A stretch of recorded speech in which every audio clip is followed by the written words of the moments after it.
باز از آشفتگی بیزار شد، باز از آشفتگی بیزار شد، وز ہم پیوستگی کو سار شد۔ کائناتی خودی کے ذرات جب بکھرنے سے ہٹتے ہیں تو آپس میں پیوست ہو کر پہاڑ بن جاتے۔ بعض آزاد، آشفتگی بکھرنا، بیزار سیر ہونا، دل بھرنا، باہم ہمراہ، پیوستگی جڑنا۔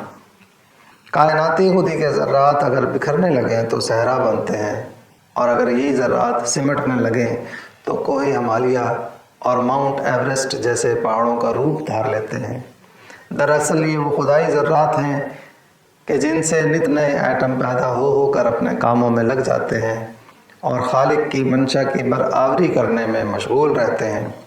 ان باتوں کو سامنے رکھتے ہوئے یہ محسوس کیا جا سکتا ہے کہ کائنات کی خاک کے اعمال اور وظائف شادمانی اور خوشی بکھیرنے والے ہیں، اور جن ذرات کو ہم بے جان سمجھے ہوئے ہیں وہ بھی زندگی کی حرارت سے لبالب بھرے ہوئے ہیں۔ رقص تیری خاک کا کتنا نشاط انگیز ہے، رقص تیری خاک کا کتنا نشاط انگیز ہے، ذرہ ذرہ زندگی کے سوز سے لبریز ہے۔ وانموتن خیش را ہوئے خودی است، وانموتن خیش را ہوئے خودی است، خفتہ در ہر ذرہ نیروئے خودی است۔ اپنی نمود و نمائش کرنا خودی کی عادت ہے۔ کائنات کے ہر ذرے میں خودی کی قوت خوابیدہ ہے۔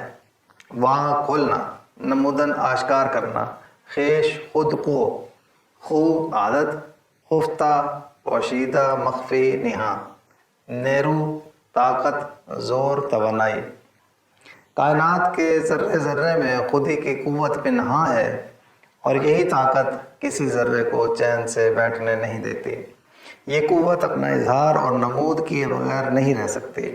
بظاہر تمام ذرات میں یہ توانائی سوئی ہوئی ہے، لیکن ہمہ وقت اسے اپنی نمود کی فکر دامنگیر رہتی ہے، اور جیسے ہی اسے موقع ملتا ہے یہ فوراً اپنے زور کے بل بوتے پر خود کا ظہور کر دیتی ہے۔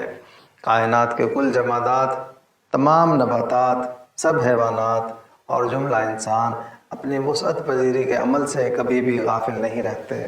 اس کے ہر ذرے میں ایک صحرا، ہر بوند میں ایک سمندر، اور ہر جنس میں ایک نسل بن جانے کی صلاحیت موجود ہے۔ ان میں سے ہر ایک میں خودی کی اتنی طاقت موجود ہے کہ یہ دنیا کی حیت کو بدل دینے پر قادر ہیں، اور ہر ذرہ اپنی نمود کے لحاظ سے دانو بینو توانا ہے۔ اس ذرے کو رہتی ہے وسعت کی ہوس ہر دم، اس ذرے کو رہتی ہے وسعت کی ہوس ہر دم، یہ ذرہ نہیں شاید سمٹا ہوا صحرا ہے، چاہے تو بدل ڈالے حیت چمنستاں کی، چاہے تو بدل ڈالے حیت چمنستاں کی، یہ ہستی دانا ہے، بینا ہے، توانا ہے۔ قوت خاموش بے تاب عمل، قوت خاموش بے تاب عمل، از عمل پابند اسباب عمل۔ یہ خاموش توانائی عمل کے لیے برقرار رہتی ہے، لیکن کسی کام پر گامزن ہونے کے لیے اسے اسباب کی ضرورت پڑتی ہے۔ قوت خاموش ساکت توانائی، بے تاب عمل اقدام شغل، از عمل پابند عمل سے جکڑی ہوئی، اسباب عمل عمل کے ممکنات۔ خودی کی یہ طاقت عام طور سے خاموش ہی رہتی ہے، جیسے کسی چیز کا بیج جو کسی بوری میں رکھا رہے تو وہ ایسے ہی پڑا رہے گا، لیکن جیسے ہی اس بیج کو اچھی زمین اور پانی کے اسباب فراہم ہو جاتے ہیں تو وہی بیج اپنی قوت عمل کو فوراً بروئے کار لاتا ہے، اور نرم و نازک پتیوں کی صورت میں زمین کو پھاڑ کر نکل پڑتا ہے، اور تناور درخت بن کر اپنا سایہ، پھول اور پھل دنیا میں لٹانے کے لیے لگ جاتا ہے، اور اللہ کی مخلوق کی خدمت میں جت جاتا ہے۔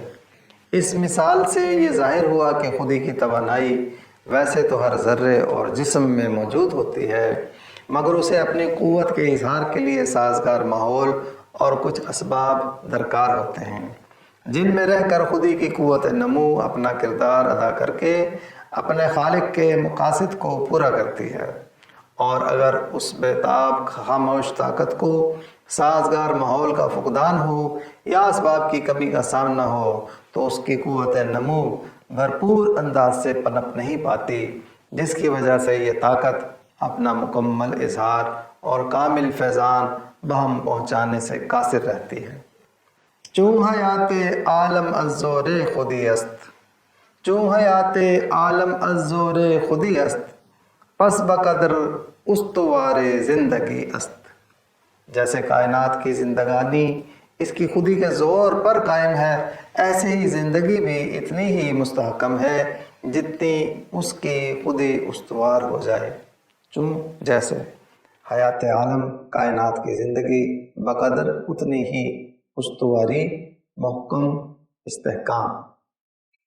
جیسے کائناتی زیست جماداتی، نباتاتی اور حیواناتی اجسام میں موجود خودی کی طاقت کی مرہون منت ہے، ایسے ہی حیات انسانی بھی اتنی ہی مستحکم اور مضبوط ہوتی ہے جتنا کوئی فرد، افراد یا معاشرہ اسے محکم بنا لے اور وہ اسے استوار رکھے۔ یعنی یہ خدائی یا کائناتی ذرات تو اپنی جگہ خود کو بار بار آزما کر فنا ہوتے رہتے ہیں اور پیدا ہوتے رہتے ہیں، اسی طرح انسان بھی اکثر فطرت کی بے رحم اور سفاکیت کا شکار اس لیے ہوتے ہیں کہ وہ آزمائشوں کی بھٹیوں میں جل کر کندن بن جائیں اور حق علمبردار باطل پر اپنے غلبے کو یقینی بنائیں۔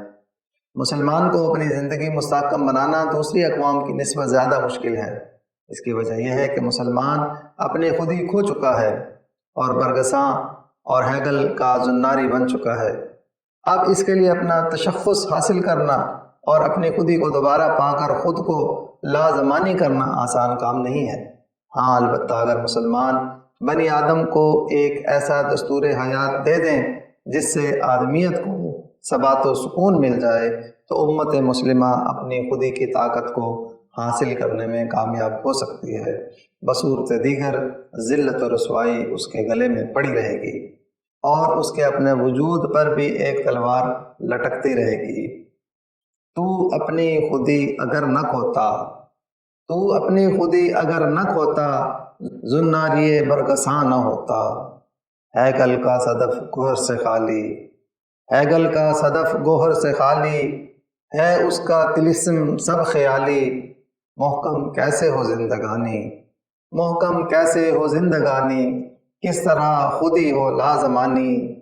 آدم کو ثبات کی طلب ہے، آدم کو ثبات کی طلب ہے، دستور حیات کی طلب ہے۔